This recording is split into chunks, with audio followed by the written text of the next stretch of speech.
লাগছে না কথা বলি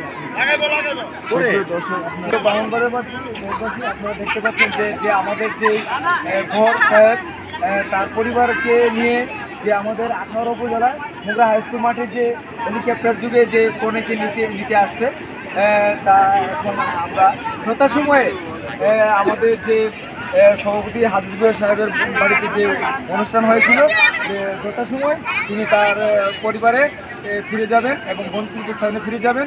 সকলকে এলাকাবাসীর পক্ষ থেকে যারা আইনশৃঙ্খলা বাহিনী এবং সাংবাদিক ভাইয়েরা এবং জনসাধারণ নেতৃবৃন্দ যে আজকে যারা এত কষ্ট করেছেন সকলকে ঈদ মোবারক এবং ধন্যবাদ জানিয়ে এখানে আমরা কনে এবং বরের এবং কনকে কামনা করছি।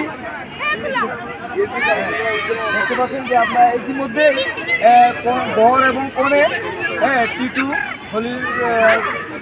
সাহেব এখন তার পরিবারকে নিয়ে গন্তব্যস্থানে চলে যাবেন। সকলকে ধন্যবাদ জানিয়ে এবং সাংবাদিক ভাই শেখ মনির হোসেন নিজাম এবং মাল্টি মিডিয়াকে অসংখ্য ধন্যবাদ।